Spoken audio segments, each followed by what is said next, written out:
자, 여러분, 오늘 이 시간에는 여러분 교재 164쪽을 보십시오. 민족의 순환이라고 나와 있죠. 우리가 이제 지난 시간까지는 일제 침략기, 일제 식민지 지배 전반을 그 칠판에 판서를 해놓고 쫙 한번 살펴봤더랬습니다. 그래서 우리가 10년대, 또 20년대, 30년대 이후 1945년까지 일본의 지배 방식이 어떻게 변화돼 가는지 전반적인 흐름을 다 잡았죠. 또 거기에 대한 우리 민족의 독립운동, 항일투쟁의 양상도 일본의 지배정책이 변하는 그 순서에 따라서 우리의 대응 방식도 각각 달라진다고 다 이미 배웠습니다. 알겠죠?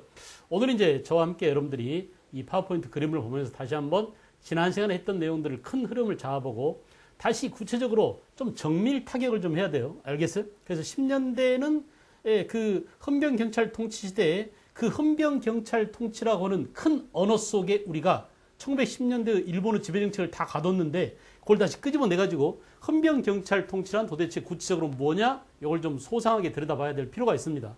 20년대도 물론 마찬가지예요. 알겠어요? 1920년대 문화통치의 개념이 뭐냐? 30년대 민족 말살 통치의 내용이 뭐냐? 이런 것들 좀 자세히 봐야 되고 이 부분은 그 미세한 부분까지 연대를 묻기도 하고요. 알겠어요? 그 세밀한 부분이 출제가 잘 되기 때문에 교재를 통해서 또 한번 보기로 합니다. 알겠죠? 그래서 우선 그림을 좀 보십시오. 자, 1919년 3.1운동이 일어나기 전까지 우리는 헌병경찰 통치라고 했더랬습니다. 기억나시죠? 그죠? 그래서 우리가 이렇게 시대 구분을 한 이유는 그 이후와 그 이전이 달라지기 때문이다라고 했어요. 그 다음에 이제 3.1운동 이후에 일본의 지배 방식이 바뀌었습니다. 문화통치로 바뀌었다고 그랬죠. 문화통치. 그래서 보다 더 부드러워졌다. 조선 사람들을 보다 더 부드럽게 신사적으로 문화적으로 다스리겠다라고 했지만 사실 이 문화통치의 근본적인 내용은 뭐라고 그랬어요? 그렇습니다. 우리 민족을 기만하기 위한 또 우리 민족을 분열시키기 위한 7.18을 양성해서 우리 민족끼리 서로 싸우게 만들고 그냥 날로 조선을 먹으려는 그런 정책이었죠. 문화통치. 그러다가 이제 드디어 세계 정세의 변화와 함께 1931년 만주 사변이 터지자 일본은 대륙 침략을 감행합니다. 먼저 만주를 먹고 1937년 중일전쟁을 도발해서 그렇습니다. 이제 본격적으로 중국을 쳐들어가게 되죠. 그러다가 급기야 1941년 제2차 세계대전에 본격적으로 뛰어드는 그렇습니다. 태평양 전쟁에 참여. 알겠죠? 이렇게 해서 이제 드디어 일본이 1945년 8월 15일 날 항복할 때까지 이렇게 민족 말살 통치가 자행되더라라고 했어요. 자, 우리는 그래서 이 1910년대의 헌병경찰 통치부터 차례대로 보도록 하겠습니다. 헌병경찰 통치요. 자, 볼까요? 헌병경찰 통치. 여러분 교재 164쪽 무단통치라고 했죠. 그래요. 헌병경찰 통치를 또 다른 말로 뭐라고? 무단통치라고도 한다. 그죠? 이 무단통치의 총본산이 뭐냐 하면 바로 조선총독부입니다. 줄 그어놓으세요. 총독부. 그래서 이 조선총독은 육군이나 해군 대장 중에서 조선총독을 임명했는데 그러니까 결국 뭡니까? 무력에 의한 군인들의 무력적 수단에 의한 나라 지배라는 얘기입니다. 그래서 무단 정치죠. 그죠? 그 다음에 이제 그 일본 의회나 일본 내각의 통치를 거의 받지 않고 바로 일본 천황이, 일본 국왕이 조선 총독을 직할로 이렇게 다스렸다. 알겠어요? 그러니까 사실 일본의 조선에 대한 식민 지배의 총 책임은 일본 천황한테 있는 겁니다. 그죠? 그 다음에 두 번째. 그래서 우리가 이제 천황한테 사죄를 받아야 될 이유가 바로 거기에 있는 거예요. 자기가 책임을 져야 돼. 자기 직속 총독을 자기 직속으로 거느리고 식민 지배를 해왔기 때문에.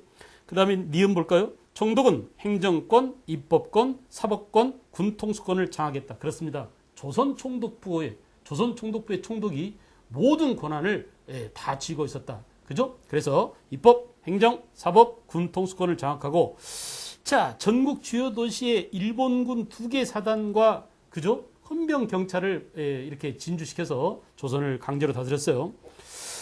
자, 그 다음에 이제 맨 밑에 보십시오. 기본적인 권리조차 보장받을 수가 없었다. 그죠? 조선 총독부의 조직은 어떻게 됐느냐? 행정을 담당하는 정무총감, 동그라미 하세요. 행정은 정무총감이, 그리고 치안은 경무총감이 담당해서 이런 디테일한 내용까지 알아두십시오. 다시 합니다. 행정은 누가? 총독 밑에 정무총감이 나라 다스리는 일을 맡았고, 그죠? 불순문자라든지 또는 독립군이라든지 이런 것들을 체포하거나 질서를 유지하거나, 알겠어요? 조선 사람들 강제로 태형을 때리거나 이런 치안을 유지하는 일들은 누가 맡았다고? 경무총감이 맡았다. 알겠어요? 정무총감과 경무총감을 구분해 둘 것. 정치는 정무총감, 그죠? 경찰 하는 일은 경무총감이 맡았다. 이러면 되겠죠? 그 다음에 여러분, 거기 3번에 중요 표시 좀 해놔요. 중추원. 자, 우리가 이제 이 중추원이 고려시대에도 중추원이 있었습니다. 고려시대 중추원은 뭡니까? 예, 국왕의 비서기관과 함께 군국 기물을 담당하는 그런 역할을 맡았었죠. 그래, 안 그래? 그래서 상당히 고려시대는 중요한 기능을 맡았었고, 우리가 이제 근현대 들어와서도 이 중추원은 예, 옛날에 독립협회가, 그죠? 우리도 의회를 설치합시다. 이렇게 하니까 고종 황제께서 뭘 만들었어요? 중추원 관제를 그러면 우리도 의회로 하면 되겠네. 이렇게 해서 중추원 관제를 의회로 개편하려는 그런 시도를 했었죠. 그래서 독립협회 때 의회 대신 만들려고 했던 게 바로 중추원 관제다. 이때 중추원이 또 한 번 나왔습니다. 그리고 지금 일제시대에 식민지 지배하에서 조선 총독부 산하에 중추원이 있었는데, 마치 이 중추원은 우리 조선 사람들이, 일본 놈들이 조선을 지배하는데 조선인들이 참여해가지고 협의해서, 알겠어요? 일본의 지배를 인정해 주는 것이냐, 이렇게 위장하기 위한 위장단체였어요. 알겠죠? 그래서 줄 그어두십시오. 한국인 회유술책으로 만들어져서 3.1운동 이전까지 한 번도 회의조차 열리지 않은 그런 기만적인 위장단체였다라는 점 잘 알아두십시오. 중추원. 알겠죠? 자, 그 다음에 이제 무력의 바탕을 둔 총독부 체제 그랬죠. 그래서 무력의 바탕을 두었다. 그래서 무단정치라고 했습니다. 헌병경찰제도 나왔죠.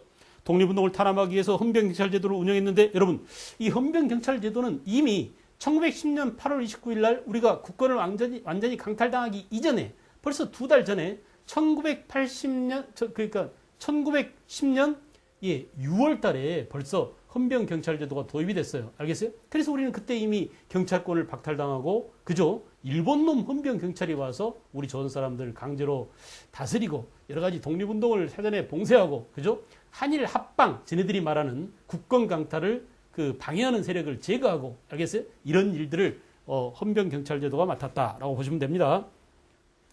경무총감은 현역 군인인 한국 주둔 헌병사령관이 경무총감. 아까 뭐라고 그랬어요? 그렇죠. 치안을 담당하는 경무총감은 헌병사령관이 맡았다. 알겠죠? 얼마나 사엄한지 알만하죠? 전국 곳곳에 헌병분대와 경찰서를 두고 헌병 수도 1910년에는 2,000명이었으며 1년 뒤에는 거의 4배로 증가했다. 국권 강탈할 때까지만 하더라도 전국에 있는 헌병 수가 4,000명이었는데 그 뒤에 1년 뒤에는 무려 16,000명으로 늘었다. 알겠죠? 4배로 증가했다 그랬어요. 2,000명에서 8,000명으로 늘었군요. 너무 과장되겠습니다. 그 다음에 도시와 농촌에까지 배치된 헌병과 경찰은 한국인을 재판 없이 줄거세요. 재판 없이 즉결 처분하는, 알겠죠? 즉결 심판권을 갖고 있다. 그 밑에 또 중요한 것도 있어요. 이렇게 헌병 경찰 통치라는 말을 시험에 직접 보여주지 않습니다. 알겠어요? 헌병 경찰 제도라는 말을 보여주지 않더라도 만약에 문제에 즉결 처분이라든지 또는 즉결 심판이라든지 이런 표현이 나오거나, 그 밑에 보세요. 태형령이라든지, 알겠죠? 태형령이라든지 조선 태형령 공포, 이렇게 태형에 관한 얘기나 즉결 심판에 대한 얘기가 나오면 이건 헌병 경찰 제도에서 자행된, 알겠어요? 무력적 기반을 둔 조선인 통치 정책이었구나. 기본적인 인권을 말살하는 그런 내용입니다. 그래서 이제 조선 태형령은 1912년에 공포됐는데 우리나라 사람들한테만 적용돼요. 알겠어요? 이렇게 구체적인 내용이 나옵니다. 태형을 당하는 것은 엉덩이 까고 엉덩이 두들겨 맞는 겁니다. 50대 정도 맞는 겁니다.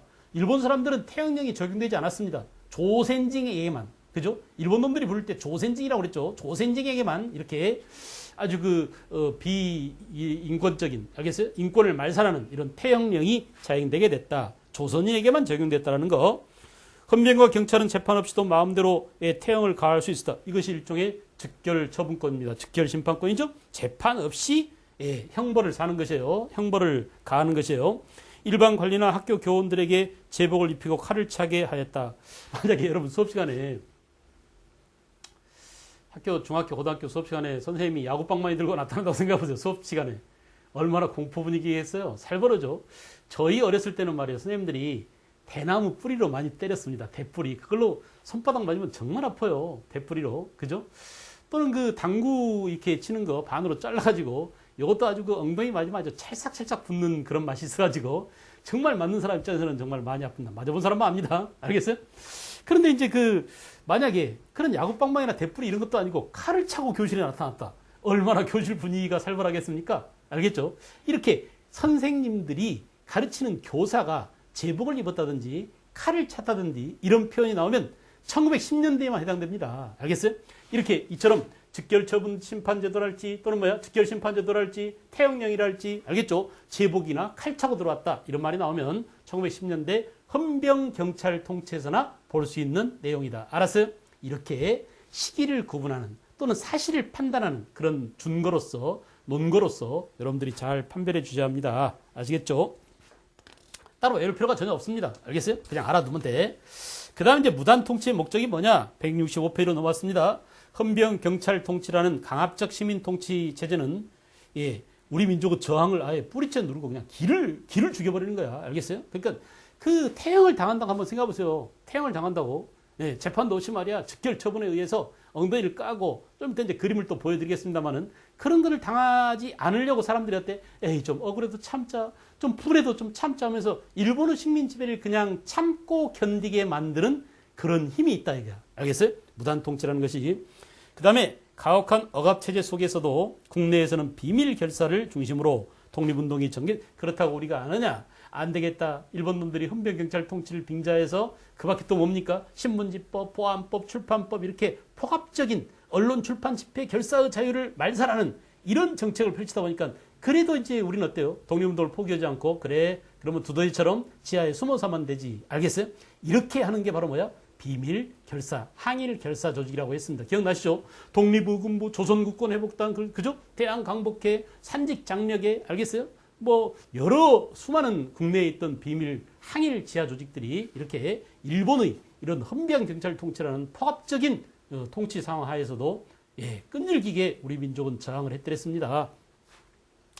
그 다음에 이제 3번 볼까요? 이러한 독립운동을 통해서 우리 민족의 독립의지는 갈수록 굳어져서 마침내 3.1운동이 일어나게 되었다.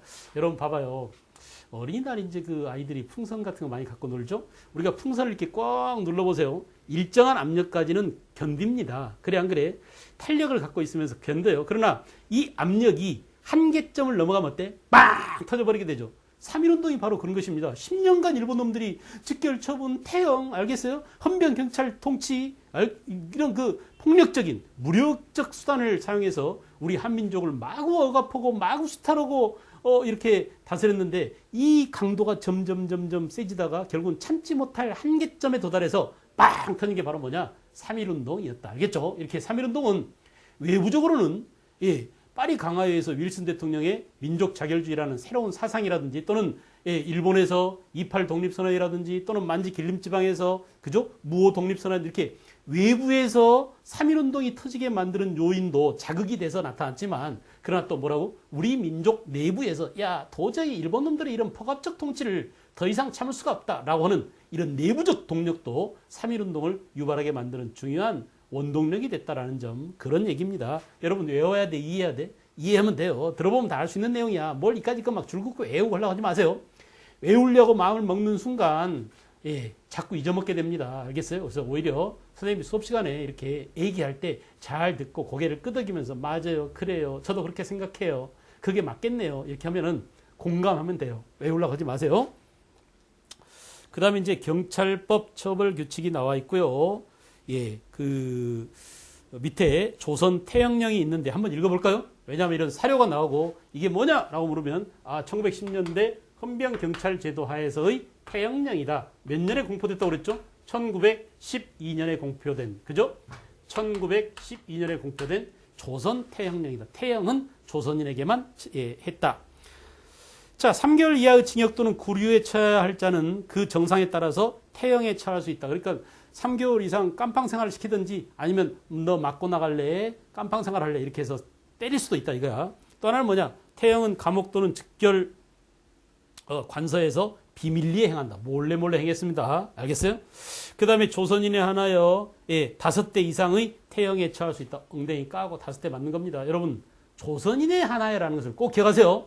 이런 디테일한 내용이 나올 수 있습니다. 일본인과 함께 조선인이 태형을 당했다. 이렇게 하면 안 돼요. 조선인만 태형에 처해질 수 있었다. 그죠? 수형자를 형판 위에 엎드리게 하고 손과 발을 묶은 후에 볼기를 노출시켜서 태로 친다. 태가 몽둥입니다. 알겠어요? 이렇게 적나라한 그런 모습을 이따 보여드릴게요. 그 다음에 이제 본령은 조선인에 한하여 적용한다. 조선인에 한해서 적용한다라는 점 아시겠죠? 자, 이렇게 우리는 지금 1910년대 일본의 헌병 경찰 통치제도를 봤습니다. 기타 이제 헌병 경찰 통치의 실상을 신채호 선생이 조선혁명선언에서 아주 유명한 거죠. 1923년에 김원봉이 이렇게 신채호 선생한테 의열단을 만들면서 부탁했던 글이 바로 조선혁명선언서 아닙니까? 자, 한번 읽어볼게요. 강도 일본이 헌병 정치 경찰 정치를 행하여, 이거 묶어서 헌병 경찰제도라고 하죠. 우리 민족은 조그만 행동도 마음대로 못하고 언론 출판 집회의 일체의 자유가 없어 고통과 울분 원한이 있어도 벙어리 냉가슴이나 만질 뿐이요. 그렇습니다.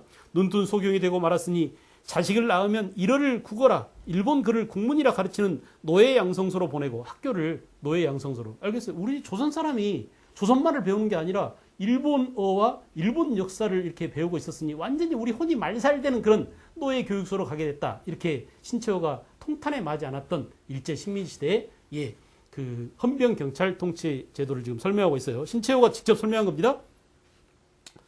좋은 사람으로 조선 역사를 알게 된다면 한강 이남을 예로부터 일본 땅이었다는 엉터리 역사를 배우게 되며, 신문이나 잡지를 본다면 강도 일본 제국주의자들이 정치를 찬양하는 노예적 글밖에 없으니, 여러분 무슨 말인지 알겠죠?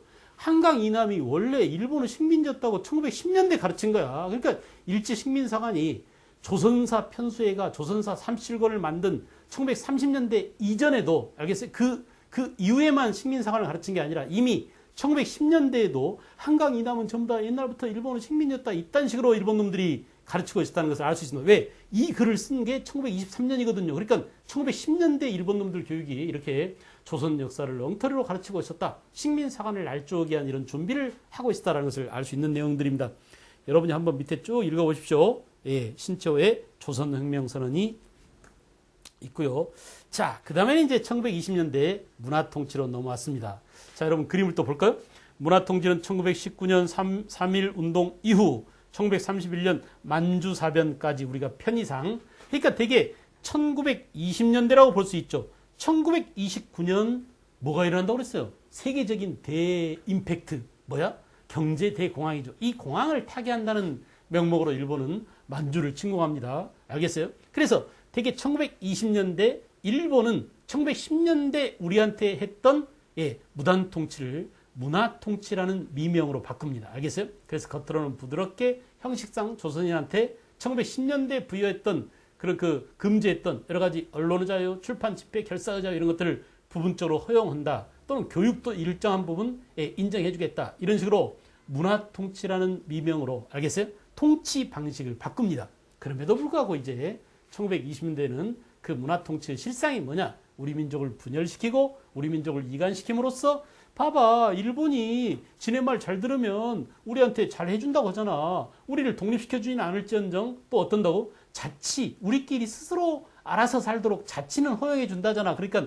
너희들 말에 괜히 일본한테 대들지 말고 일본 시키는 대로 좀 말 좀 잘 들어 하면서, 오히려 일본 말을 따르려고는, 일본 놈들의 지배 정책을 쫓아가려고는 이런 친일파 놈들이 생겨났단 말이에요. 민족 반역자들이죠. 그래서 이제 결국 뭐냐? 적전 분열, 적 일본 앞에서 우리 민족끼리 서로 싸우는 이런 아주 웃지 못할 일이 벌어집니다. 이게 일본이 노리는 이른바 뭐야? 오랑캐로 하여금 또 다른 오랑캐를 견제하게 만드는 이른바 제2 전략이죠. 옛날부터 전통적으로 중놈들이 많이 써먹던 오랑캐를 다스리던 그런 전략을 일본이 우리 민족을 지배하는 통치 전략으로서, 알겠어요? 문화 통치라는 미명으로 우리 민족끼리 분열하게 만드는 이간책을 사용했다 이겁니다. 이 본질을 잘 알아야 돼. 문화 통치 본질을 여러분들이 꼭 잘 기억하십시오. 알겠죠?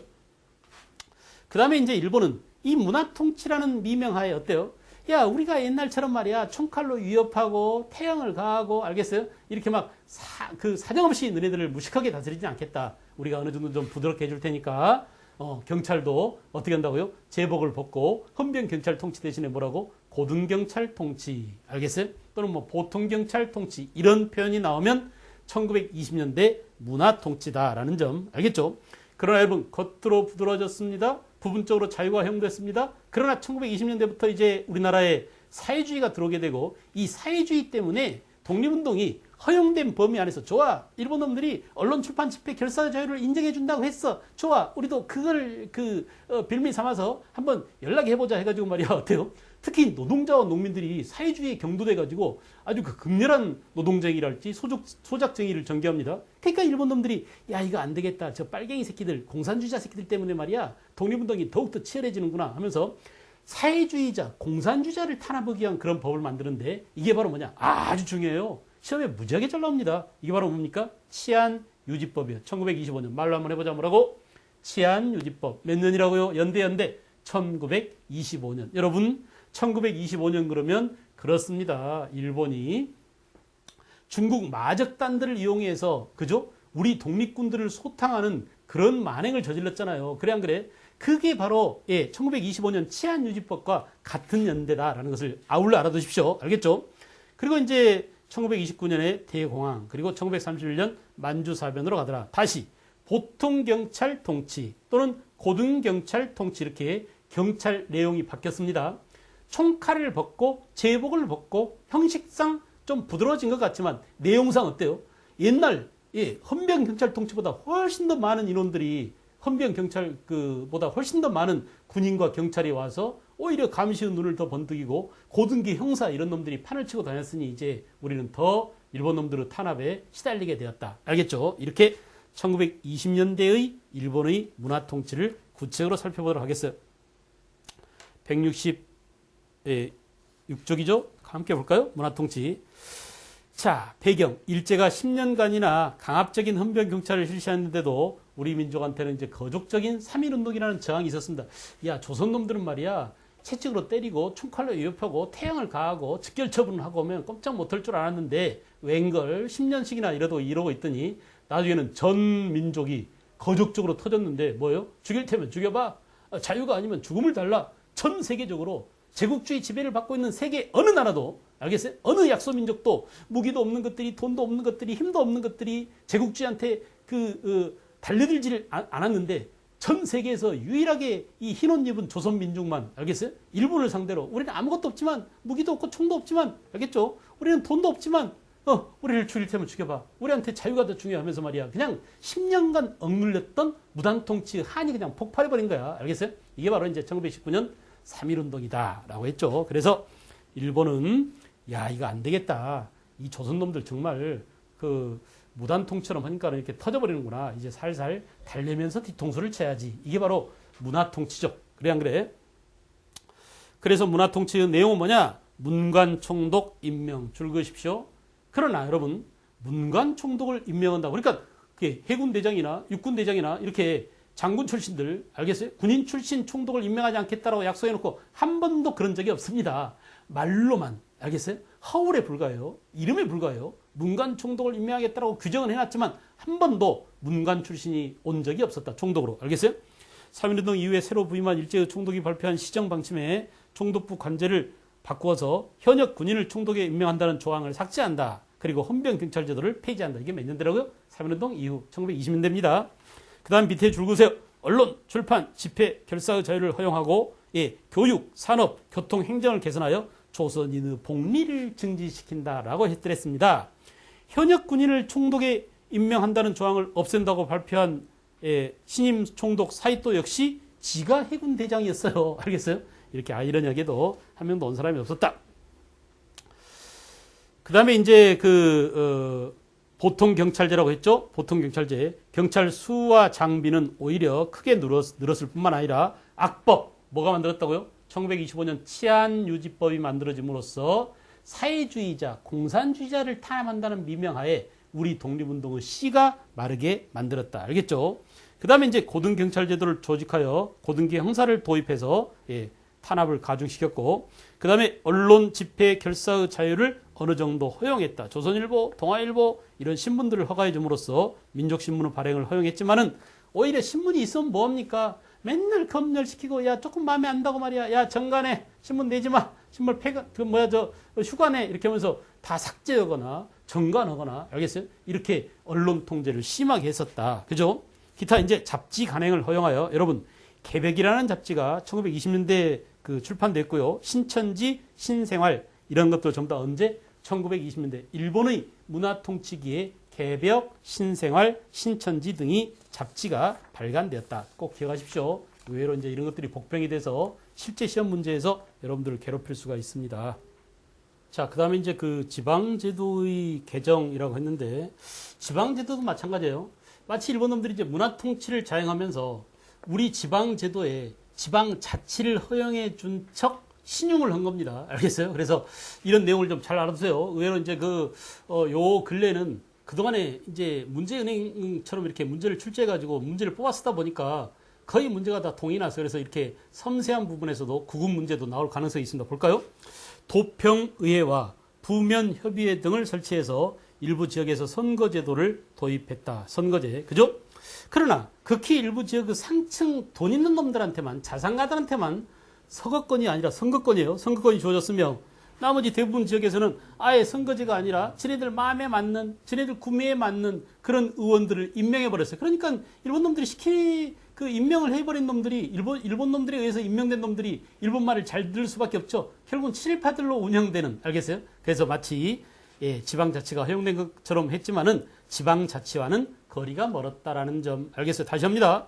도평의회와 부면협의회, 이런 내용들은 지방자치를 하는 것처럼 위장하기 위한 흉내만 낸, 신용만 하는 그런 내용이었다. 알겠어요? 진정한 지방자치하고는 거리가 멀었다. 그러나 여러분 꼭 기억해야 될 것은 몇 년대? 1920년대 일본이 이렇게 마치 지방자치를 시행하는 것인 양 이렇게 기만전술을 쓰고 있었다는 점. 그죠?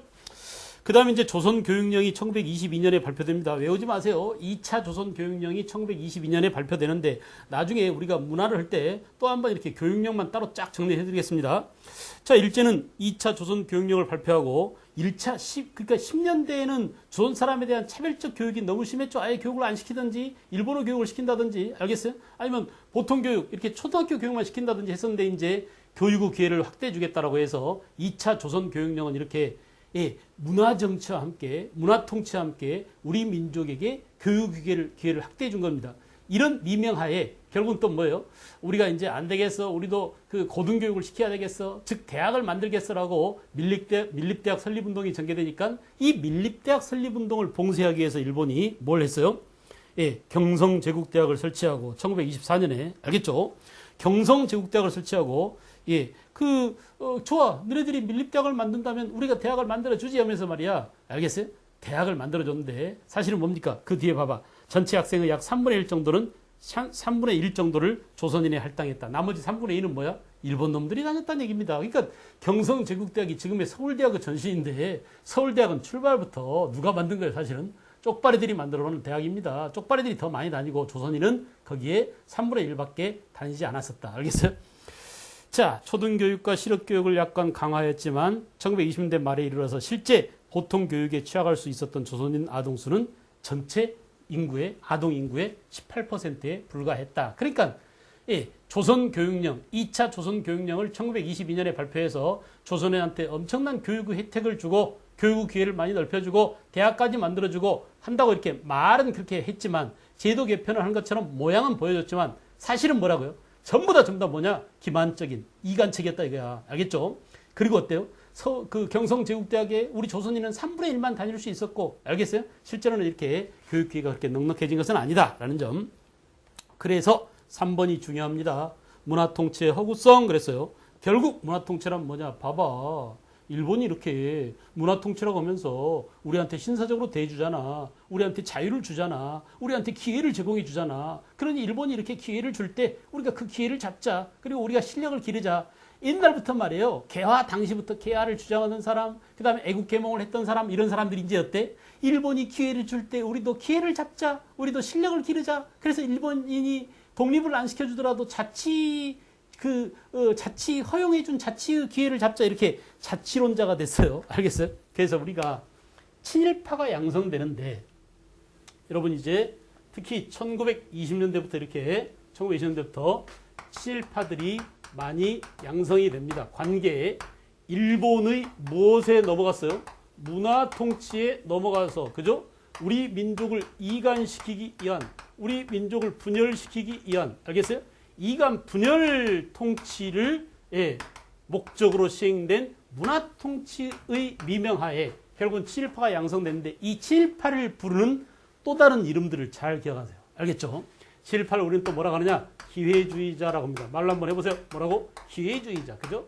간에 붙었다 쓸개 붙었다 유리한 쪽에 붙는 놈들입니다. 지금 가만히 보니까 조선 왕조가 몰락했어. 일본 놈들이 판을 쳐. 근데 일본 놈들이 세기는 엄청 세. 차라리 센 놈한테 기대자. 이런 게 바로 기회주의자 아닙니까? 그래 안 그래? 자, 기회주의자가 친일파이고요. 또 하나는 뭐냐? 자치론자라고도 불러요. 자치론자. 그래서 예, 친일파들은 이렇게 자치론자이기도 합니다. 알겠죠? 기회주의자, 자치론자, 그리고 개량주의자라고 그래요. 개량주의자. 알겠어요? 개량주의자. 예, 이 개량주의자란 뭐냐? 우리도 말이야. 우리도 일본인처럼 돼야 돼. 빨리 조선 민족의 민족성, 너네들의 엽전 근성, 알겠어요? 그 나쁜 조선인의 근성, 노예 근성 이런 것들을 바꿔야 돼. 그래서 우리를 바꾸자라고. 특히 이제 민족 개조론을 내세운 놈이 바로 누구야, 이 당시에? 예, 춘원 이광수입니다. 알겠어요? 그래서 이런 친일파들을 뭐라고? 개량주의자라고도 한다. 알겠죠? 가장 여러분들이 혼동하기 쉬운 게 뭐냐 하면 민족주의자예요. 알겠죠? 민족주의자. 민족주의 진영이라고 얘기하는데 이 민족주의 진영도 거의가 다 사실은 뭐냐? 친일파 쪽으로 넘어가게 된다라는 점. 알겠어요? 그래서 이렇게 예, 기회주의자, 자치론자, 개량주의자, 민족진영 이게 전부 다 친일파의 별칭이다. 또 다른 이름이다라는 것을 꼭 기억하십시오. 알겠죠? 그래서 우리 이렇게 친일파의 또 다른 이름을 봤습니다. 친일파 양성과 친일 단체를 조직했다. 1920년대 친일파를 양성했는데 민족 개량주의자를 중심으로 봐봐요. 개량주의자. 알겠죠? 민족 개량주의자를 중심으로 해서 자치운동의 전개와 자치론자들이기도 합니다. 알겠어요? 참정권 청원을 하도록 했다. 말 봐봐. 또 이런 표현들. 참정권 청원을 해서 우리도 일본이 다스리는 이 조선의 정치에 우리 조선인도 참여하게 해주세요. 그래서 결국 뭐야? 자치론자가 참정권 청원하는 거나 마찬가지입니다. 알겠죠? 예, 이렇게 참정권 청원을 했거나 1930년대는 또 뭐냐? 30년대는 아예 국민정신 총동원 조선연맹 또 전선사상보국연맹 아주 그냥 적극적으로 우리 조선이 지금 천황폐하가 싸우는 만주사변 또 중일전쟁 그리고 태평양전쟁에 우리 조선인도 나가서 함께 싸워야 된다. 알겠어요? 우리가 황국 신민 아니냐 천황폐하의 충성스러운 신하 그 백성 아니냐 하면서 말이야. 아예 그냥 우리 조선 학생들, 조선 그 노동자들, 조선 군인들 나가서 일본의 그 총알바지가 되게 앞장서 선동한 이런 그 나쁜 놈들이 바로 뭐예요? 이름 한번 다시 한번 해보자. 네, 국민정신총동원 조선연맹, 그죠? 전선사상보국연맹, 조선문인협회 등을 조직하였다. 조선문인협회 마찬가지입니다. 그 유명한 국가협회사의 누구야? 예, 그 서정주라든지, 그죠? 국경의 밤에 김동완이라든지 아주 이렇게 유명한 아주 쟁쟁한 춘원 이광수라든지 이렇게 그냥 최남서이라든지 우리나라 최고의 석학, 최고의 문인, 최고의 쟁쟁한 우리의 우파들이 많이 넘어가 버렸어요. 친일파로. 알겠죠? 이렇게 친일파로 넘어갔다. 특히 지주와 자본가 계급과 농민 노동자 간의 계급 대립을 유도했다. 그렇습니다. 자, 친일파를 양성하고요. 또 하나는 뭐냐? 지주 계급과 또 뭐라고? 자본가 계급. 알겠어요?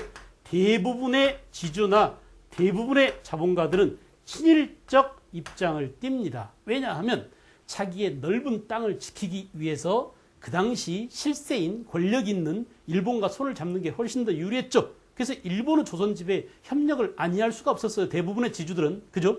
역시 마찬가지야. 그 당시에 자본가들, 여러분 대표적인 자본가가 말이에요. 예, 경성 방직회사를 차렸던 1920년대 김성수 같은 사람들, 김성수. 그래, 그래. 김성수랄지 뭐 송진우랄지 이런 사람들이 나중에 이제 한민당을 차리는 아주 유명한 친일파들 아닙니까? 바로 이런 사람들은 일본의 조선 지배에 협력했었습니다. 알겠어요? 그러나 물론 지주 가운데 이회영 선생님 같은 경우는 어땠어요? 예, 지주지만은 야 형제들 모여봐 해가지고 자기 그 육형제인가 그 이회영 그 일가들이 많습니다. 그 사람들 다 모아가지고 야 우리들 말이야 이 재산 다 팔아가지고 이 땅 다 팔아가지고 가서 만주에 가서 그 유아현을 사버리자. 거기다가 삼원보를 세워가지고 신흥무관학교 세우고 삼원보 세우고 건립했던 그런 대단한 지주 출신이면서 알겠어요? 항일 운동에 자기 전 재산과 그 자기 전 인생을 다 헌신했던 분들이 많이 있습니다. 정말 그 노블리스 오블리제를 알겠어요? 한국판 노블리스 오블리제의 대명사격인 사람이 바로 이회영 선생님이죠. 그래 안 그래? 그래서 예, 그런 지주도 있었지만 그러나 거의 대다수의 일제시대의 지주나 자본가들은 친일적 입장을 띌 수밖에 없었고 띈 사람들이 태반이었다라는 거지요. 알겠죠? 자, 일본과 얘네들이 한 뭉텅이가 되고, 알겠어요? 일본과 얘네들이 한 뭉텅이가 되고, 그래서 가장 착취당한 게 뭡니까? 이들 땅에서 농사짓고 노동력을 수탈당하고 생산물을 착취당하는 그 사람들이 바로 누구야? 소작 농민들이에요. 알겠어요? 또 이들 자본가 밑에서 헐값의 노동력을 그 착취당하고, 알겠죠?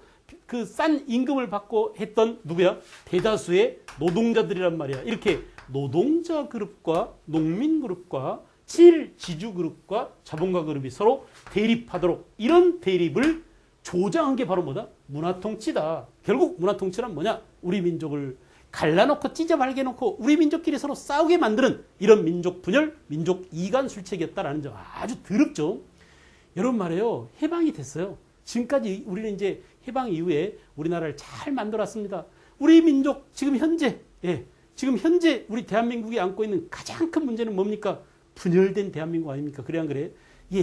그 사상적으로 말이에요. 좌파, 우파, 좌익, 우익. 그러니까 뭐 좌빨, 꼴보 이런 식으로 막 분열돼 있잖아. 또 분열이 뭐야? 지역 간의 갈등이죠.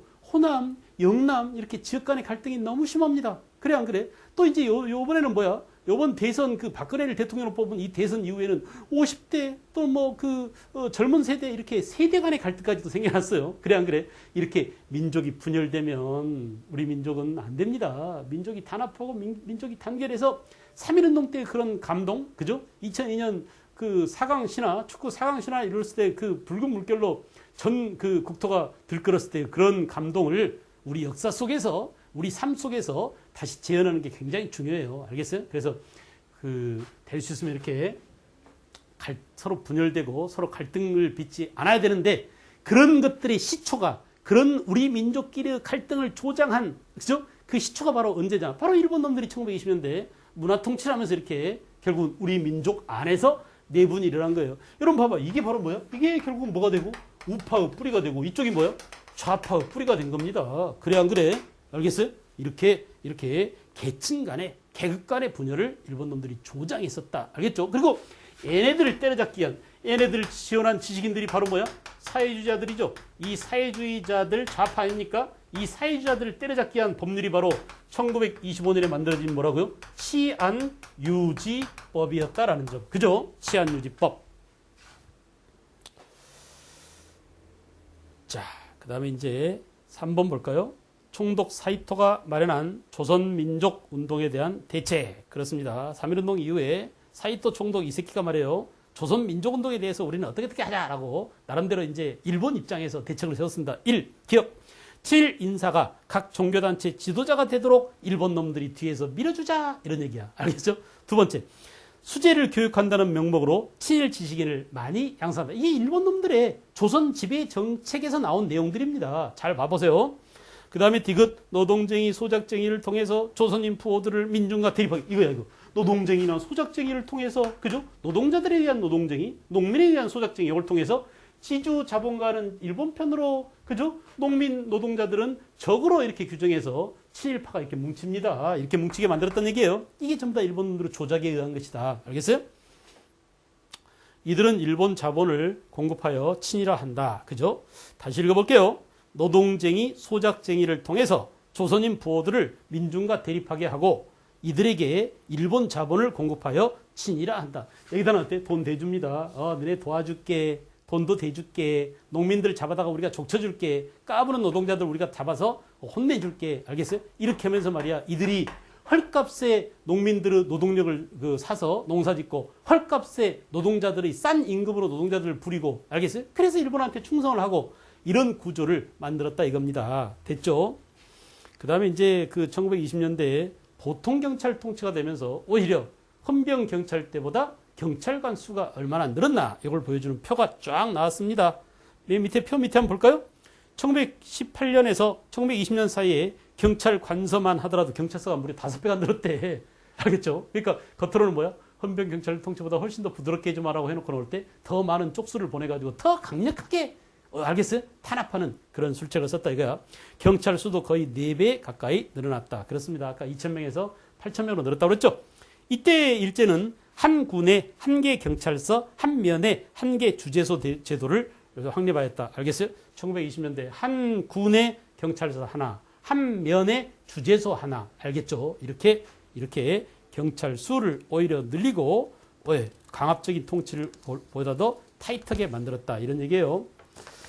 그다음 이제 방금 전에 우리가 보고 왔던 총독 사이토의 시정 방침 훈시가 나와 있습니다. 일기자료에. 그다음에 일기자료 친일파를 길러야 한다. 이것도 말이에요. 사이토 총독이 조선민족운동에 대한 대책이라는 글에서 밝힌 내용인데 전부 다 보고 왔습니다. 여러분들이 꼼꼼하게 한번 살펴보시고요. 그 다음에 이제 우리는 또 뭐냐? 그림을 좀 볼까요? 1930년대 만주사변 이후에 민족 말살 통치로 접어들면서는 어땠느냐? 31년 만주사변과 1942년 8.15 해방 이전까지를 우리는 뭐라고? 민족 말살 통치다라고 했었습니다. 알겠죠? 자, 왜 우리는 이때를 민족 말살 통치라고 했을까요?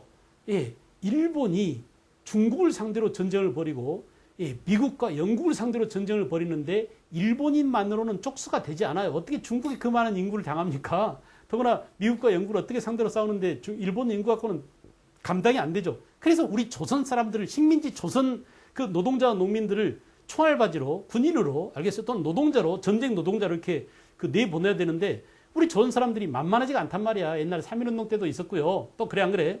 우리가 그 일본 놈들 말을 호락호락 듣습니까? 안 가려고 그러니까 어때요? 우리 민족을 교육시키는 거야. 야, 너네들은 같은 천황폐하의 다스림을 받는 한국 식민이야. 알겠어요? 조선과 일본은 하나야. 일본과 조선은 원래 그 조상이 하나였어. 이런 것들이 전부 다 뭐냐? 일본과 조선은 원래 같은 조상을 지니고 태어났어. 이게 바로 뭐야? 일선동조론이죠. 이 용어들 일선동조론이다. 이런 용어가 나오면 몇 년대란 얘기입니까? 1930년대란 얘기입니다. 알겠어요? 또 뭐가 있어 또? 그렇습니다. 내선일체. 그죠? 내선일체. 내지라고 했어. 내가 일본을 말해. 일본. 그죠? 선은 조선을 말해. 조선. 그래서 일본과 조선은 하나다. 이런 말입니다. 야, 그러니 말이야. 너네들도 김신이 또는 이신이, 박신이 이렇게 조선은 성을 갖지 말고 뭐 다나카, 나카무라 알겠어요? 다케시마 섬 이름이죠. 죽도죠. 하여간 그 일본 놈 그 성씨로 알겠어요? 이름을 바꿔라. 성씨를 개명해라. 알겠죠? 이름을 바꿔라. 이게 창씨 개명, 창씨 개명. 성을 새로 만들고 이름을 새로 바꿔라. 이런 거죠. 그래서 일본식으로 바꿔라. 알겠어요? 이거 전부 다 뭐냐? 우리를 천황폐하의 나라의 충성스러운 신하로 만들겠다. 한국 신민화 정책의 다름 아닙니다. 알겠죠? 결국 뭐냐? 우리 조선 사람의 정신을 마치 우리가 일본 사람인 양 알겠어요? 착각하게 만드는 그죠? 그래서 조선의 민족 정신을 다 빼버리는 거야. 이걸 뭐라고? 민족 말살 정책이라고 그래요. 그런 다음에 이제 뭐만 남겠어?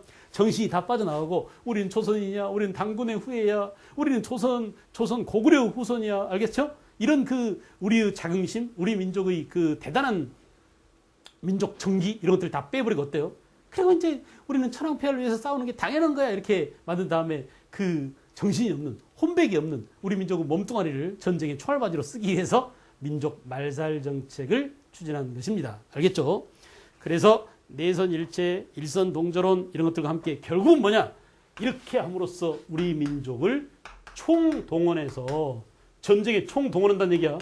총동원령을 1938년에 내리게 됩니다. 1937년 중일전쟁이 발발하게 되고 알겠죠? 중일전쟁 이후에 1938년에 총동원령이 내리는데 그 전 단계로서 우리 민족의 정신을 뜯어고치는 우리 민족의 정신을 조선인의 기계를 조선인의 그 지조를 말살시키는 그런 민족 말살 정책을 추진했다. 알겠죠? 그래서 이 용어들 일선동조론, 내선일체, 창씨개명, 한국신민화 전부 다 같은 덩어리로 알아두십시오. 따로 외울 필요가 없어요. 외우지 말고 묶음으로 알아두세요. 아, 느낌이 그렇구나. 쟤들은 전부 다 뭐냐? 일본 놈들이 최후 발악을 하는구나. 쟤네들이 추진하는 전쟁에 조선인을 전쟁의 총알바지로 내몰기 위한 마지막 술책이었구나라는 것을 여러분들이 잘 기억하십시오. 자, 168쪽 교재로 들어갑니다. 민족 말살 통치 1931년부터 45년까지 편의상 우리는 이때를 일제 침략 제3기로 보죠. 자, 일제는 대륙 침략 초기부터 이미 한국인을 전쟁에 동원하려고 계획했어요. 반일 민족 정신이 강한 우리 청년들에게 무기를 주어 군사훈련을 시키는 데 따르는 위험부담 때문에 실행하지는 못했습니다. 그죠? 괜히 그냥 일본에 대한 반감이 심한데 우리한테 총 줘봐. 가서 중국하고 싸우는데 갑자기 총 돌이켜가지고 뒤로 돌려가지고 일본 놈을 쏴버릴 수 있잖아. 그러니까 어때요? 그 머리를 반일 감정을 없애고 알겠죠? 한국 시민으로 만들어야 될 필요성이 있단 말이에요. 이게 바로 민족 말살 정치예요. 중일 전쟁에 이어서 태평양 전쟁으로 전선이 확대되면서 인력이 더욱 부족해지자 이제 우리 청년을 전쟁터로 몰아내기 위한 그런 술책에 빠져듭니다. 그죠? 나중에는 어때요? 어린이까지, 여성들까지 전쟁터로 내몰더라. 그죠? 일제는 문화 수준이 높고 민족의식이 강한 우리 민족을 침략 전쟁에 동원하기 위해서 이른바 문화 통치라는 가면마저 벗어버리고 우리 민족 문화와 전통을 말살하려고 했다. 그렇습니다. 우리 민족이 얼마나 강한 긍지와 자존심을 갖고 있는데 알겠어요? 그걸 빼고 그걸 뺏어버리고 우리 민족을 전쟁터에 동원하려고 했던 정책이 바로 민족 말살 통치란 말이에요. 자, 실상 들어갑니다. 내선 일체 나왔죠. 일선 동조론 나왔죠. 한국 신민화 정책 외울 필요 없어요. 다 같은 라인에 서 있습니다. 두 번째, 국권을 강탈하면서부터 일본어를 쓰도록 강요하던 일제는 국어 상용이라 하여 일본어를 쓰도록 강요한 것은 1938년이에요. 여러분 기억하세요. 우리가 일본 놈들에 의해서 강제로 일본어를 국어라고 하고 공부하기 시작한 것은 1910년대지만 일본어 사용까지 강요한 것은 1938년이야. 언어를 조선 사람이 조선말을 못 쓰고 일본어를 쓰게 만들었다. 이게 바로 뭐야? 민족 정신을 완전히 확 뽑아버리겠다는 얘기죠. 알겠죠? 그게 바로 언제입니까? 1938년 총동원령이 내려진 그때예요. 알겠어요? 그래서 1938년에 일본어만 쓰도록 강요했다는 걸 꼭 기억하세요. 시대에. 알았어요? 그렇다고 1910년대 일본어를 가르치지 않았느냐? 아니야. 일본어 가르친 것은 이미 10년대부터 가르쳐왔지만 일상적인 말은 조선어로 할 수 있었는데 아예 이런 일상적인 말들도 대화마저도 일본어로 하게 만든 것은 언제적 얘기라고요? 1941년 얘기예요. 알겠어요? 그러니까 의외로 말이야. 할아버지들이 일본어를 잘하십니다. 그때 살았던 사람들이에요. 알겠어요? 지금 한 70, 80 넘은 할아버지는 되게 이때 일본어를 배운 사람들이죠. 일본어를 쓰도록 강요받은 사람들이에요. 알겠어요? 그 다음에 이제 디귿 보세요. 일제는 전국 각 면마다 신사를 하나씩 지어놓고 참배, 신사참배입니다. 이게 뭐예요? 또 여기 또 빠지는 게 뭐야? 신사참배다. 알겠어요? 각 면마다 신사를 하나씩 지어놓고 일본 신사참배를 하도록 했다. 알겠죠? 신사참배.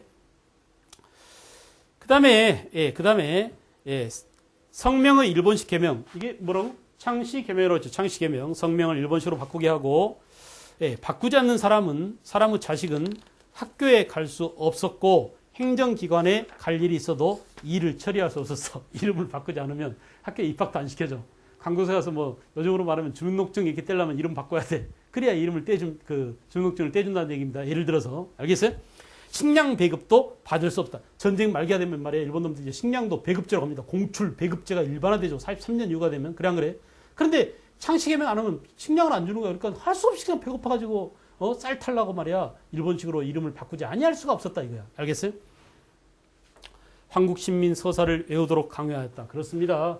한국신민 서사, 우리는 자랑스러운 천황폐하의 충성스러운 신하다. 이런 한국신민의 서사를 암송하도록 강요받았어요. 이게 언제라고요? 1943년 얘기입니다. 1938년 얘기입니다. 알겠죠? 1938년. 총동원령이 내려지면서 한국신민서사 암송을 강요했었다. 38년이에요. 잘 기억하세요. 연대에. 자, 다시 합니다. 인적, 물적 수탈을 그랬는데 중일전쟁 이후에 국가총동원법, 국가총동원령 1938년이라고 그랬죠? 그래서 우리가 갖고 있는 사람과 우리가 갖고 있는 물자를, 알겠어요? 인적 자원과 물적 자원을, 그죠? 물자를 강제로 동원했습니다. 그죠? 인적 자원과 물자를 동원하기 위해서 총동원령을 내렸다. 그죠? 자, 순서. 지원병제 1938년. 지원병제. 군대 갈 사람 손들어. 이렇게 해가지고 지원한 사람만 보냈다. 가장 약한 단계죠. 그래, 안 그래? 그 다음에 이제 국민징용령. 강제로 노동력을 징발했어요. 이게 바로 뭐야? 1939년에 국민징용령이야. 순서. 군대 갈 사람 지원병제 언제? 38년. 강제로 군대 말고 탄광이라든지 알겠어요? 또는 폭탄 나르는 이런데 노동자로 군대 노동자로 이렇게 징용 가는 것을 뭐라고요? 국민징용령 언제? 1939년. 그 다음에 징병제 1943년 강제로 군대를 끌고 가는 겁니다. 징병제. 여자 정신대 근로령 이게 전쟁 막바지 1944년 알겠어요? 드디어 이제 정신대 할머니들이 수요일마다 지금도 일본 대사관 앞에서 눈물 흘린 그런 그 시위를 하고 있는데 알겠어요? 아직도 반성할 줄 모르는 일본 놈들이 정말 가증스럽게 짝이 없죠. 그래 안 그래? 더구나 이제 최근 그 아베 총리가 뭐 이 새끼가 말이야 수상이 되더니 점점점 우경화 돼가지고 지금 일본이 난리도 아닙니다.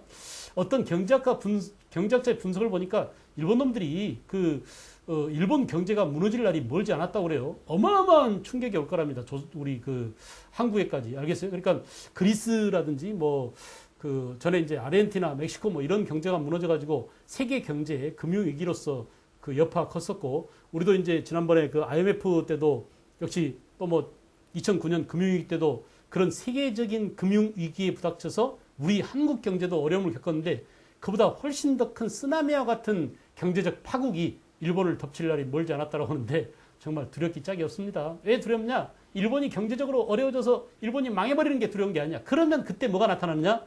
예, 궁극주의가 나타납니다. 그래서 일본 놈들은 다른 데로 쳐들어가려고 합니다. 그 일본 안에 있는 불평, 불만 세력을 모아가지고 대침략으로 나서면 분명히 전쟁을 도발할 가능성이 있는데, 알았어요? 이런 때 우리가 통일이 안 돼서 분열돼 있으면 일본한테 먹히기 딱 좋은 그런 먹잇감이 될 수 있습니다. 위에서는 중국이 노리고 밑에서는 일본이 노리고, 알겠어요? 한국은 남북으로 분단돼 있고 이런 상황이 되면 안 됩니다. 그러니까 우리는 빨리빨리 우리 민족 내부의 모순을 잘 처리하고, 그죠? 우리도 이렇게 대외적인 이런 경랑의 시대에 우리가 우리 민족의 진로를, 우리나라의 운명을 우리 스스로가 결정할 수 있는 그런 준비를 갖춰야 돼요, 여러분. 알겠어요? 그러니까 나만 잘 살면 돼, 이렇게 하면 안 돼요. 우리는 어차피 역사 속에 던져진 존재라고 하지 않았습니까? 그래 안 그래? 일본이 쳐들어오면 여러분들 어차피 군대 가야 됩니다. 그죠? 여자들도 말이야 무슨 일이 해야 될지 모르는 거예요. 예, 그런 상황이 오지 않도록, 또는 설사 그런 상황이 오더라도 우리가 우리 입장에서, 우리 당당한 입장에서, 우리 자주적인 입장에서, 또 우리가 유리한 입장에서 적들과 싸울 수 있는 그런 위치를 확보하려면 그런 준비를 많이 해야 되겠죠. 그죠? 그래서 밑에 표로 38년에 뭐가 있었는지, 39년에는 징용령, 43년에 학도지원병제, 43년에 학도지원병입니다. 아까 맨 앞에는 일반지원병이고 1943년에 학도지원병, 징병제와 학도지원병이 같은 해라는 거. 연도를 꼭 알아두시라고요. 알겠죠? 연도를 꼭 알아두세요. 그 다음에 이제 1944년에 징병제와 함께 여자 정신대 근로령이 내려지게 됐다. 그죠? 그 다음에 밑에 한국신민의 서사, 또 국민총동원 조선연맹에서 미나미 총독 인사말, 그렇습니다. 일본과 조선은 하나다, 이런 구라를 쳤죠. 일본 총독이, 미나미 총독이. 그 다음에 그 다음 페이지 보세요. 예, 170페이지 보면은 조선 사상범 보호 관찰령 그랬고요. 창시 개명에 관한 방법, 구체적인 방법, 이런 내용들이 나와 있는데 전부 다 몇 년대라고? 예, 1938년 이후, 총동원령 이후라고 했습니다. 여러분 알겠죠? 여기까지 이제 정리하고, 다음 시간에는 이제 또 그 각 시기별 경제적인 또는 사회적인 이런 운동이 어떻게 전개되는지, 알겠어요? 이런 내용들을 더 디테일하게 또 여러분과 함께 정리를 해 나가도록 하겠습니다. 수고했습니다.